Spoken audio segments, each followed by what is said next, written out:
Hey there, thank you so much for watching another video on the Be a Hero Gaming channel where we talk about all things gaming and how you can be a hero in real life. Today I want to talk about one of my favorite games that I own, which is Dark Tomb. And that's not because the game is super awesome itself, but I'm going to tell you why here in just a second. But first of all, it has probably been 2 weeks or longer since I made a video, and it's just been killing me. There's so many things I want to talk about and games I want to go through to share with you guys. But things have just been nuts the past 2 weeks. I had a brother-in-law get married, so we had to drive out of town to go to his wedding. School just got over, so all the kids, they had finals and all the things that go along with coming with the end of the school year. Our exchange student went back home to her home country. And so if she's watching, hopefully you're doing awesome. And we enjoyed our time while you visited with us. And so we had to take her to the airport. So many things going on that I just have not been able to get down and make a video. I've had to do a whole bunch of recertifications for work. So that takes time in front of the computer, which is not my most favorite thing to do, but unfortunately I have to do it for work. And basically my life has totally been out of balance in the past couple of weeks. Now, maybe some of you guys are thinking the same thing. My life is so out of balance, and it probably is. And here's the truth about that. If you think that you're going to find a point in your life where it's going to be perfectly balanced between play, work, rest, it's not. Because there's going to come times and seasons in your life when you might have extra work to do. You might have time for some extra play, which is my favorite time. But don't think that there's going to come a time in your life when it's going to be perfectly balanced. So if you're worried about that, don't worry about that. There might be some extra work, extra things you got to get through. Your life might be extra busy at this point in your life. But I promise you those times are going to pass, and you're going to move on to other times when you'll be less busy. And that's kind of where I'm starting to get now. So I thought, let me get down there and make a video because I got a little bit of time now that all that other stuff's out of the way. So when looking at balance in your life's probably not going to be totally in balance. So just accept that and just roll with it. Sometimes it's busy, sometimes it's not. But let's talk about this game here. Now, you can clearly see here that this game is fits in the palm of my hand. You can easily put it in your pocket. And this is the original game. And the reason I wanted to talk about this is because I just got this, which is the sequel. I don't know if it's the sequel, but it's the second game in the Dark Tomb series. This here is the original game. The Crypt Aurelian, I think I say that, I don't know. But let me just show you really quick. If you haven't seen this game, you can buy this game from the website. I think these are 20 bucks. 20, it might be a few dollars for shipping. I can't really remember. So if you want to pick one of these up, these are 20 bucks. And let me tell you the reason why I like this game so much. Again, it doesn't have the best mechanics. It doesn't have the best of a lot of things, but the reason why it's so cool is because there's been a lot of times, especially these past couple of weeks when I've been super busy, where my kids have come to me and said, hey, Dad, let's play a game. And it's about a half hour before bedtime or 40 minutes. And I think, man, I don't really want to get out something big and open the box all up and set it all up and go through all that when you have like a half hour left. You can bust this thing out in a couple of minutes and play it in like 20 minutes or 30 minutes. And it's so small. It's just better mentally to get this out thinking I'm getting this little game out instead of this giant box. And so if you want to play a quick game, this is perfect. Also, you can travel with this. I've played this game at the airport before. My son and I sat down, we opened this up on those little airport like kind of end tables, and we just set this game up, and people walking by, what in the world are you guys doing? You can set it up almost anywhere. I've set it up on a hotel room floor. You can keep this game in your glove box. You can put it in your pocket. It's so small, it'll fit in your pocket. So let me just show you this game real quick if you haven't seen it. So first of all, there's a little tiny rule book that it comes with here, and there's a little bit of flavor text here as far as what you're doing. There's this tomb where you're trying to find this amulet of fire, and it's gonna solve all the world's problems. There's just a couple pages of text in here and how to play, so there's not very much as far as text and how to play. This gives you an idea on the tomb, kind of the general map. There's only 3 dungeons in this. So here's 1, 2, and 3. And I'm going to show you guys how those are going to vary each time you play the game, which is another reason that makes it so cool. Okay, so inside the box here, you have a 20-sided dice, and you have these game cubes. Let me dump all this out here. So this is really all it is. You get a 20-sided dice, you get these cubes, and then these cards. And that's all there is to the entire game. And so you might think, how are you going to play a game with this? Well, let me show you. So the first 2 cards here are going to be, well, actually, they're not, I don't have these in order. Let me find the first couple of cards here.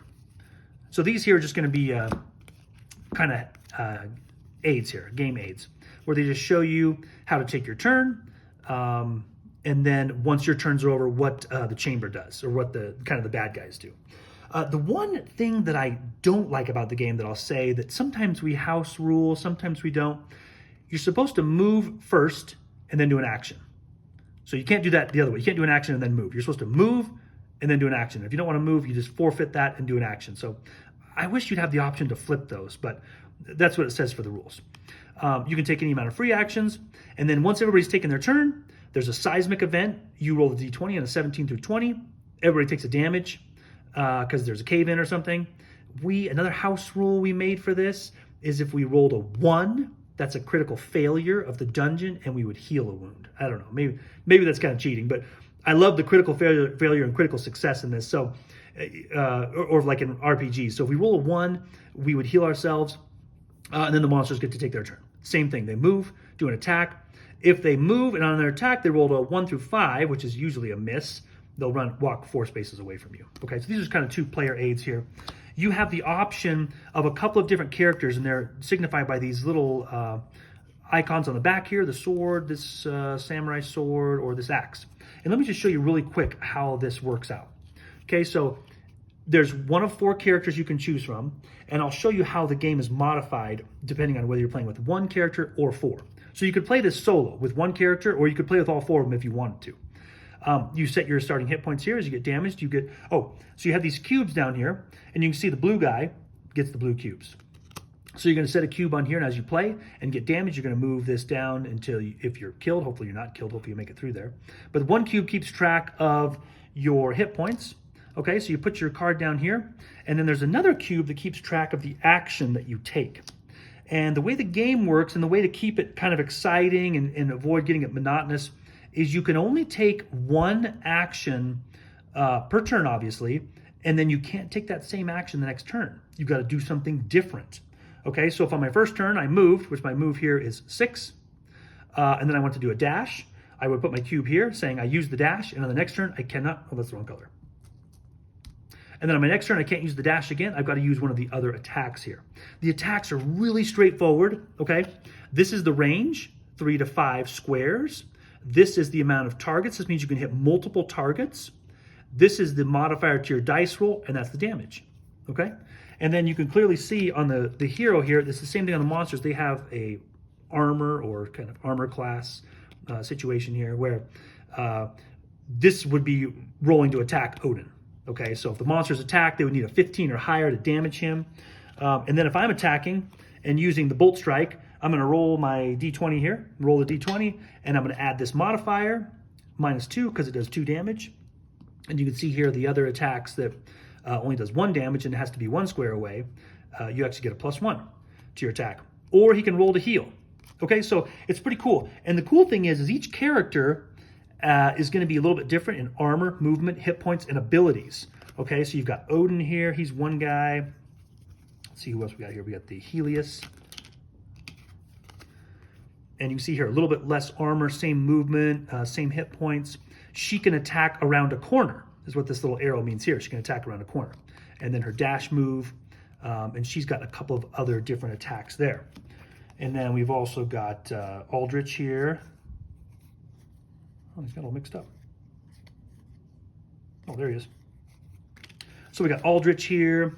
He's got a little bit more hit points, a little less armor, a little less movement, but he's got some more hit points. And then again, just a couple of, everybody has a dash move, but all their attacks are a little bit different. So Aldrich will be a little bit different. And then Draven here, who's kind of like a wizard or something, has a little bit less armor, more hit points, only 5 move. He can do the Gust of Fire, though, that can do 2 damage to multiple targets. Pretty cool. So again, you can pick one of these, or you can play with all 4 of them if you want to, and you just kind of lay those out in front of you. And then these are the dungeons. So you have blue is dungeon number 1, and this is dungeon number 2, and then here you got dungeon number 3. And then once you've played through these, you can play again. But the cool thing is it's totally replayable. Let me show you how here. So first you're going to have these compass tiles, and this is going to be your map. And the one that's got the hollowed out area is your starting tile, okay? So these 5 here are going to be your map tiles. In this adventure, you're going to come across Oh, these are all mixed up too. Let me sort these out here. I think we might have played the other day and didn't put these back how they're supposed to go here. Okay, so when you start the dungeon, you're going to read this little scroll tile. So you're going to flip this over, and it's going to show you how the map is arranged, and a little bit of flavor text again about what you're doing. So the map is arranged like so. So you're going to take the starting tile. It's going to go here, and then these are going to be laid out like this. And then as you play, you will flip these over. And you'll notice on the other side here, so let's just flip this one over to start. And you'll notice here that depending on how you flip it over, the dungeon's going to change. Now, obviously, you can't rotate it while you're playing, but these could be turned, who knows which way they're turned and who knows which order they're in, okay? So all these cards, every time you play, are going to be arranged slightly differently so that when you play, the dungeon will be a little bit different than it was the last time you played. Okay, and so here's the starting spot for all your characters. And again, you're just going to find your character cube over here that's got your little symbol on it here. So you can see this one here has got the little symbol on it. So this is going to be the guy, and he's going to start right over here. So we're just going to set this guy down right there. And then, again, you can play with one, you can play with all four of them. And then as you move across here, you're going to flip the next tile over, and it's going to connect to here, and it's going to tell you whether there's an enemy there. And then as you venture further into the dungeon, or sorry, an item or an enemy. It's going to show you where to put them. Now, in these other cards here, after you've read your introduction, you put your character on here. Each dungeon has, I think, 2 to 3 different enemies. So yeah, the enemies get a little bit redundant because there's 2 of them. We know the 2 enemies are in this dungeon. You're going to flip one over and you're going to have to fight that enemy. These are the items. There's 4 different items you can find in this dungeon. And this is the victory card. So once you've finished, you read this and it kind of takes you into the next stage. So once you run into an enemy, you place one of these black cubes on the map, flip a random enemy card, and you're like, oh, okay, now I'm going to face a henchman. Okay, and this is the guy that's tough to fight here. Here's his armor, what you have to get to damage him. And this shows you here how much health he has depending on how many characters are playing, 4, 3, 2, or 1. And so you'll just put the starting cube here, the black cube on here, based off of how many characters are playing. If you're only playing one player, he's only going to have 5 health. And this is his attack. He gets a +5. He can attack 2 to 4 squares away, multiple targets, and 2 damage. And he can move 3. So it's really self-explanatory, really simple to play. Once you, and it will tell you on the intro card here what you need to do for victory. Okay, so it will tell you clearly on here. You advance cautiously. Oh, maybe it doesn't tell you on this. Maybe it tells you somewhere else. But anyway, essentially what you're doing is you're defeating all the enemies here, and then you advance to the next stage. And then you just take out the next cards here. And like I said, you can play in like 20 minutes or so once you flipped all these over, defeated all the enemies, gathered all the items, and then it tells you in the instructions here what to do to advance to the next scenario. And we actually have only played stages 1 and 2. We've never played stage 3 in either of these games.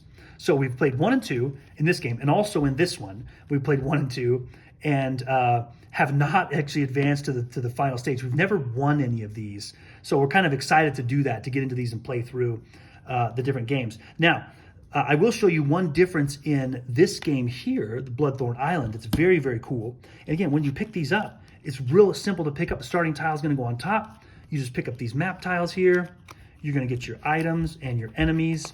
And I always put this on the bottom just because that's the last thing you're going to read. And the intro card, and that's this whole stage all gathered up. You can put all the heroes. You can gather up all the heroes. They go on top. And pop these cards back in here, and your game's essentially put away. I mean, it's so cool how fast this is set up. This game adds you a little bit of variety. You can see on the back here, you're starting on some docks. And after you have acquired yourself a ship, you're going to sail down a river and find this monster on this island that you have to defeat. And so with this game, the cards are going to be arranged a little bit differently. I think they show on the back of this. Oh, it's just the same map. But the cards are going to be arranged a little bit differently. Same idea. You have the 3 stages of the D20. Here you have a ship, though, that you can put your guys on. It's pretty cool. And so one of the stages, all the cards are in a line. And as you sail down in your boat, you're going to flip the cards over, and different perils will come upon you as you're going down the river, trying to avoid enemies and trying not to fall down the waterfall at the very end. This game also, we've played 1 and 2. We've commandeered the ship, and we've sailed down the river. We have not defeated the big snake guy at the island. And I want to say, I can't remember in here, it said something about him being related to the guy you defeat in here, and he's ticked off or something like that. So if you haven't seen this game before, go check it out. Again, I think these are like $20. But just so cool how small it is, fits in the palm of your hand, so easy to set up and take down. And whenever my kids have like 20 minutes left, they're like, hey, can we play a game before bed? I'm like, hey, how about Dark Tomb? And sometimes they're kind of like, oh, that game again. But other times they're like, oh yeah, let's get this out and play it, just because it's so easy to set up. And you can kind of, create your own narrative or something, kind of jazz it up a little bit about what's happening as you're playing through the scenarios. It makes it a little more fun. But again, it doesn't have any fantastic mechanics. There's a couple things about the game that kind of bother me, especially when you get in kind of a bottleneck area where there's like a hallway where you're kind of behind each other, because you can move through friendly allies, but you can't move through enemies. And so that can get a little bit tricky, and sometimes we'll kind of fudge a little bit and say, okay, let's just say this guy attacked and then he moved out of the way, so you can jump in here too. Maybe that's the point of it, to make it challenging like that. I don't know. But I just love how easy this game is to get out and play. Anytime we travel, we'll throw a couple games in a bag, and we should throw this game in there too, because we're like, hey, let's just take this little game too, because it's just so small and easy to transport. And guys, remember, if your life's out of balance, you're not alone. It happens to everybody, and it's nothing to be worried about or stressed about. You'll get through it. The work will get done. The busyness will eventually fade, and hopefully you move on to some fun times. And one thing I tell my son all the time, he kids want to have fun all the time, which that's why I love kids, because they always want to play. And I say, hey, play is a break from work. Okay, so if you haven't worked in a while, let's go do some work first, and let's take a break from the work, and then let's play. So guys, work hard, play games, have fun out there, be heroes in your real lives. And thank you so much for watching, guys. You guys take care.